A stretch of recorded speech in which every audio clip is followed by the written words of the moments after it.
That month was the craziest yet the most exciting in my life.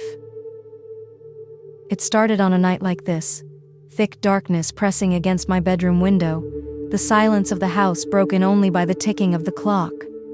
2:14 in the morning, I wasn't fully awake yet, caught in that hazy space between dreams and reality, but something felt off. Then I heard it, a sound, a presence, a shift in the air. At first I thought I had imagined it, but then another sound, a shuffle just beyond my door, light but unmistakable.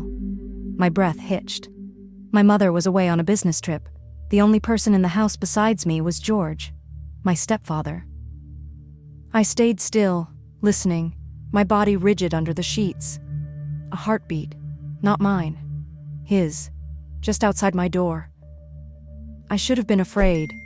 I should have called out, asked him what he was doing, but something kept me frozen, something deeper, a pull, a question I wasn't ready to ask. Slowly, I slipped out of bed, my bare feet barely making a sound against the floor. I reached for the door handle, hesitated. A single moment of stillness, my heart a drum against my ribs, then turned it. The door opened just enough for me to see him. George. He stood there in the dim hallway, his broad shoulders tense, his head slightly bowed. The shadows softened the sharp angles of his face, but his expression, his expression, was impossible to read. George. My voice was barely above a whisper. He stiffened, caught, exposed, trapped in whatever it was that had led him here in the middle of the night. I didn't mean to wake you, he murmured, his voice rough, unsteady. I swallowed, my fingers tightening on the edge of the door. What are you doing? Silence. A pause too long, a moment too charged. I couldn't sleep, he admitted. His voice was low, thick with something I couldn't name. Or maybe I didn't want to. Why? Another beat of silence. Then finally, he lifted his gaze to mine. And I felt it. A shift. A truth breaking free. There's something I've been trying to ignore. His voice was barely audible. For a long time. The air between us was electric. My stomach tightened, a strange kind of awareness creeping into my limbs. I should have stepped back, closed the door, pretended this moment never happened. But I didn't. What is it? A muscle in his jaw tensed. He exhaled, ran a hand through his hair, and for the first time I saw it. The hesitation, the fear, the unbearable weight of something unsaid. And then he said it. It's you. The world around me stopped. I didn't breathe, didn't move, didn't blink. His eyes, dark, intense, almost desperate, searched mine for a reaction. I know it's strange, he whispered, the confession unraveling like a thread pulled loose. I know I shouldn't feel this way, but I do. That night stretched on forever. The air in my bedroom was thick, with silence, with tension, with something neither of us dared to name outright. George stood in the doorway, his confession still hanging between us like a storm cloud about to break. I should have said something, laughed it off, shut the door and let this moment drown in the dark. But I didn't. Instead, I stepped back, just enough for him to see that I wasn't running. His breathing was uneven, his hands clenched at his sides as if holding himself back from something impossible. Say something, he finally murmured, his voice raw. Please. I swallowed, my throat tight. I don't know what to say. His expression twisted. Regret, maybe. Shame. But beneath it all, something else. Longing. I've tried, he said, barely more than a whisper. God knows I've tried to push this away, to ignore it, to pretend it's nothing. He let out a short, broken laugh. But it's not nothing. His eyes met mine, dark and burning. It's everything. My skin prickled, warmth creeping up my spine. I should have been horrified, but I wasn't. I felt it too, the shift, the pull, the way the universe had suddenly tilted just slightly off balance. I let out a slow breath. You must be exhausted. He blinked, thrown off by my response. I hesitated, my mind racing, then said, "You should sleep here tonight." The words left my mouth before I could rethink them, but as soon as they were out, I knew I meant them. George stiffened. 1 second, 2, then a sharp inhale. "What?" I swallowed. "You can't sleep. I can't either, just..." My voice dropped. "Stay." A war played out on his face. I saw it, the fight, the doubt, the unbearable need. "Nothing will happen," I said quickly, more to myself than to him. "Just... maybe it'll help." Help what? I didn't know. The ache in his voice, the tension in the air, the weight pressing down on both of us. George let out a shaky breath. He looked like he was about to say no. But then, slowly, he nodded.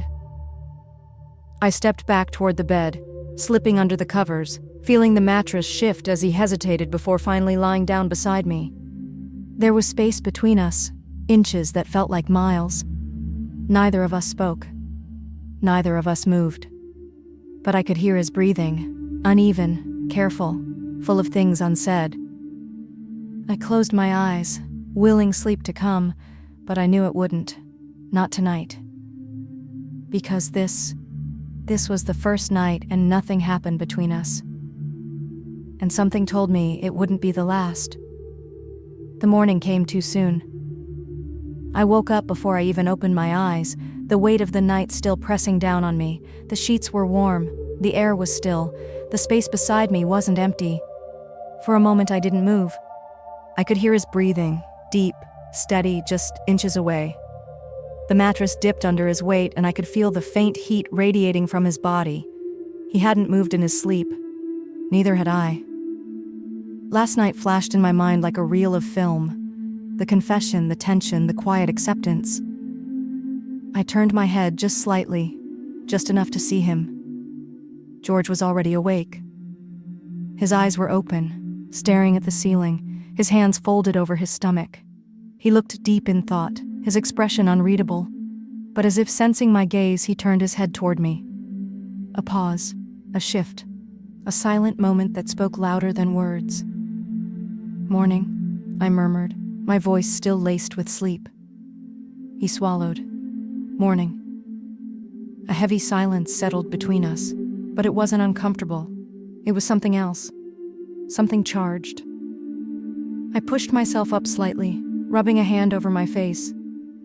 "Did you sleep at all?" His lips twitched, just barely. "Not much." Neither had I. I stretched, trying to shake off the heaviness lingering in my body before slowly slipping out of bed. The cool air met my skin, a contrast to the warmth of the bed, of his presence. I didn't look back as I left the room. Breakfast was quiet, too quiet. The smell of coffee filled the kitchen, mixing with the soft sound of clinking utensils. George sat across from me, his fingers wrapped around his mug, his eyes on his plate but his mind somewhere else. I took a slow sip of my drink, watching him over the rim of my cup. He was different this morning, more collected maybe, more settled. After a long pause, he finally spoke. "I think..." He hesitated, his fingers tightening around the handle of his mug. "I think I can move forward now." I set my cup down carefully. "Forward?" His gaze flicked up to mine, unreadable. "I mean, I know what I feel." His voice was calm, steady. "And I know I can't keep fighting it." From that night, we started sleeping in the same bed. I thought it will help him to work out his feelings. A week passed, but the tension never left. Every night, the pattern repeated itself. Late hours, hushed breathing, the quiet weight of his presence beside me. We didn't speak about it. We didn't cross the invisible line drawn between us. But it was there, pulsing, growing stronger with every stolen glance, every accidental touch, every shared silence. Until that evening. The house was dimly lit, the air thick with something unsaid. George stood by the window, his hands in his pockets, his back tense. I knew something was coming. I could feel it. And then he spoke. "I don't know how much longer I can do this." His voice was low, almost strained. I swallowed, setting my book down. Do what? He turned, his eyes dark and full of something he was barely holding back. Pretend that I don't feel this way. The room felt smaller, the walls closer. I didn't move. It's getting harder, he admitted, shaking his head. Every day, every night. You have no idea how much I... He stopped himself, exhaling sharply. I know this is wrong. I know I shouldn't want this, want you, but I do. The words hit like a match against dry wood. I took a slow breath, my chest rising and falling too deliberately. George. He let out a bitter laugh, running a hand through his hair. I try to be around you, to act normal, but it's impossible. I feel like I'm losing my mind. I shouldn't have asked the next question, but I did. What do you want me to say? He looked at me then, really looked at me, and I knew. I knew before he even moved. It was hesitant at first, a step closer, then another, as if gravity was pulling him toward me against his will. His eyes searched mine, looking for something, anything, before he finally gave in. His lips brushed against mine. Soft, uncertain, a mistake in motion. I didn't kiss him back. Not at first. I felt the warmth of his breath, the quiet desperation in the way he lingered, waiting, hoping. And for 1 second, just one, I almost gave in. But I didn't. I pulled away, my heart pounding in my chest. We can't. George took a sharp breath, stepping back as if burned. His jaw tightened, his hands curling into fists at his sides. I know. Silence. Then finally, he nodded, his throat working as he swallowed hard. I'm sorry. But we both knew it wasn't just about the kiss. It was about everything. And now, we were teetering on the edge of something neither of us could take back. Without another word, George turned and walked out the door, into the night. I didn't follow him. It was beyond my power and understanding of normality.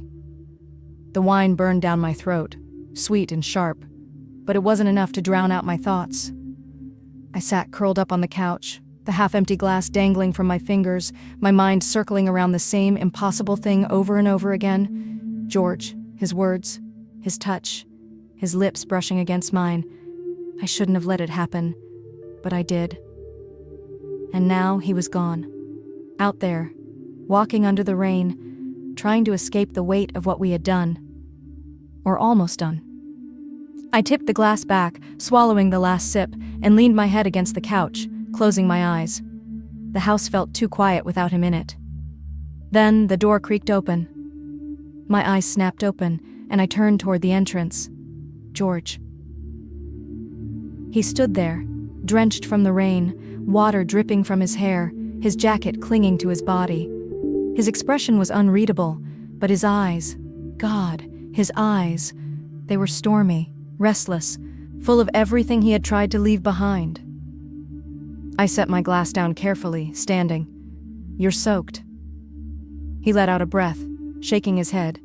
It doesn't matter. But it did. I grabbed a towel from the side table and stepped toward him, hesitant but unable to stop myself. He didn't move as I reached up, pressing the fabric against his damp hair, trying to dry him off. His breath hitched. My fingers brushed against his skin, his jaw, the curve of his neck.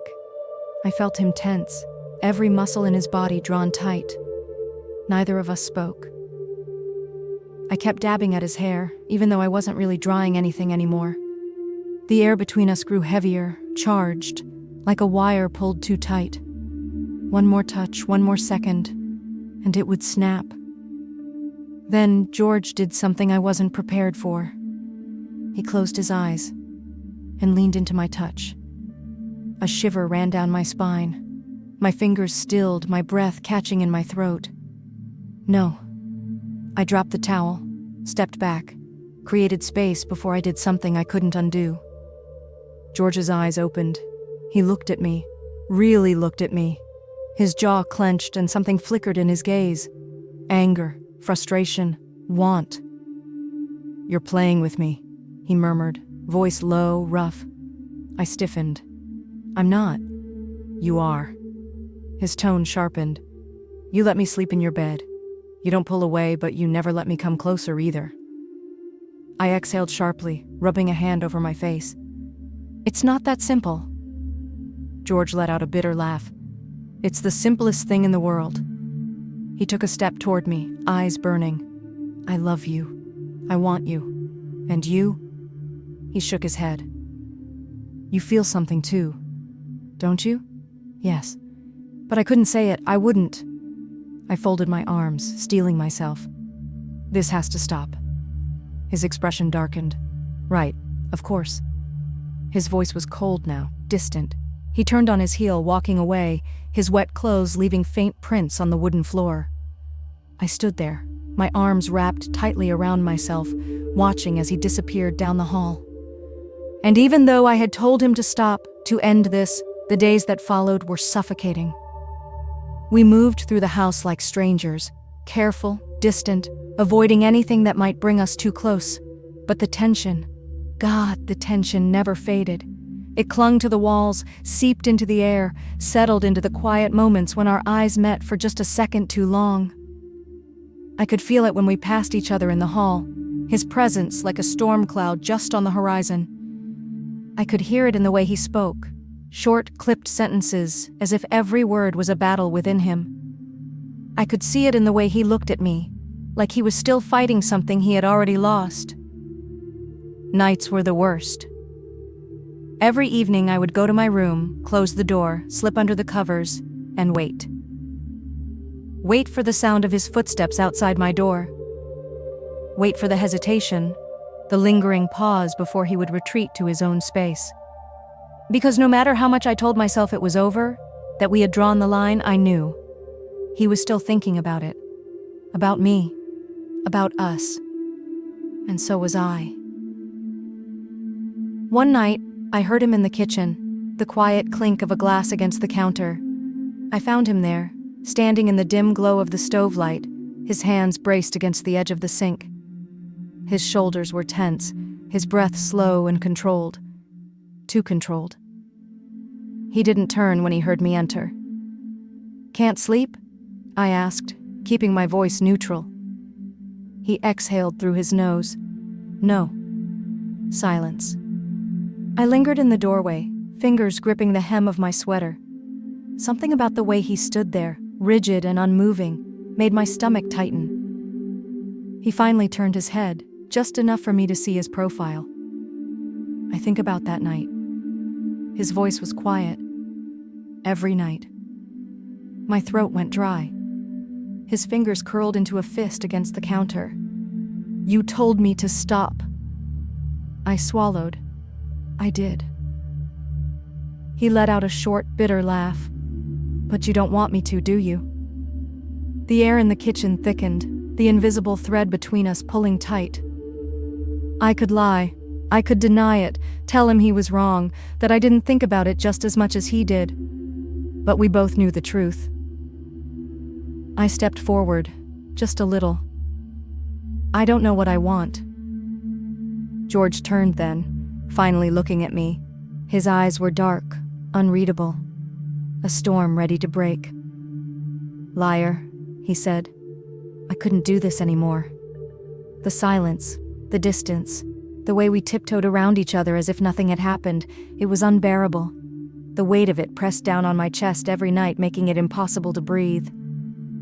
And I knew he felt it too.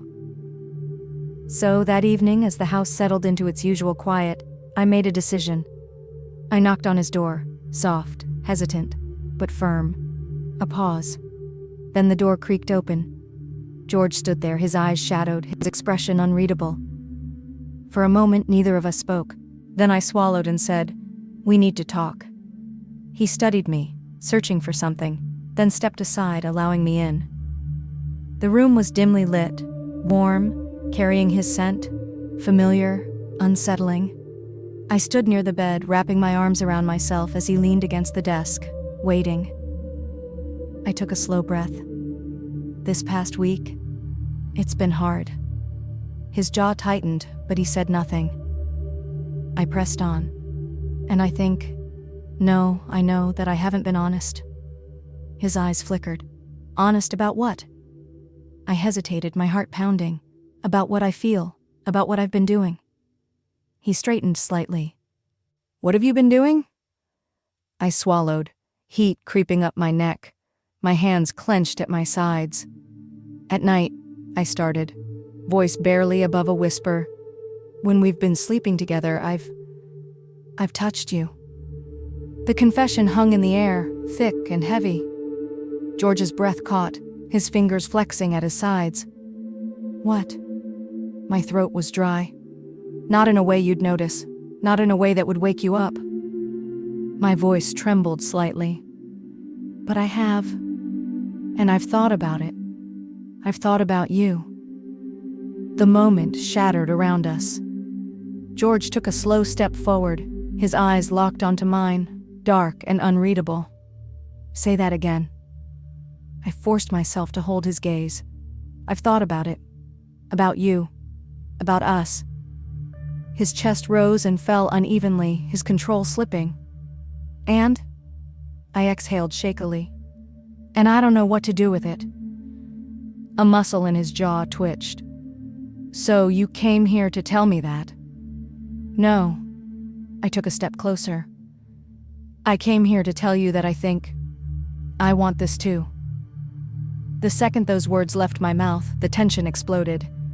George reached for me, not forcefully, not desperately, but hesitantly, carefully, like he wasn't sure if this was really happening. His fingers brushed against my arm and I shivered. Then, slowly, he lifted his hand, traced his knuckles along my jaw. His breath was uneven, his eyes searching mine for permission, for confirmation, for something that would tell him this wasn't a mistake. He kissed me, soft, tentative, the way someone kisses when they're afraid of breaking the moment. I kissed him back. The second my lips parted, he groaned, his fingers tightening around my waist, pulling me closer. Heat, electricity, the feeling of something finally snapping into place. And then, I pushed him away. My breathing was ragged, my hands trembling. George looked at me, his chest rising and falling, his lips slightly parted. I shook my head. I swallowed. I need to go get ready for bed. His throat bobbed as he swallowed, watching me. Right. But neither of us moved. Finally, I forced myself to step back, retreating toward the bathroom. I needed space, air, time to think, even though I knew it was already too late. Because the moment I left, I heard him following. I slipped under the covers, my heart still hammering against my ribs. The room was dark, silent, except for the sound of the door clicking shut. George was here. I heard the rustle of fabric as he moved, the quiet exhale of breath as he hesitated before joining me in bed. The mattress dipped. My body tensed. He was right behind me. I faced away, staring into the darkness, my breathing controlled. Too controlled. We should get some sleep, I murmured. We'll talk in the morning. Silence. A long one. Then I felt it. His fingers, light, hesitant, barely there, brushing against my leg beneath the covers. A slow, feather-light touch. I sucked in a breath. His hand didn't move higher, didn't push, just rested there, a question hanging in the air. I turned. I shouldn't have, but I did. And the moment my eyes met his, I knew this was happening. His breathing was uneven, his gaze flickering between my lips and my eyes, waiting, asking. And I answered. I kissed him. No hesitation this time, no uncertainty. Just heat, need, a slow unraveling of everything we had been holding back. His lips moved against mine, deepening the kiss, his fingers tracing my skin, pulling me in, making me forget every reason this was wrong. The world outside didn't exist anymore. There was only this. Only us. And for the first time, I didn't want to stop.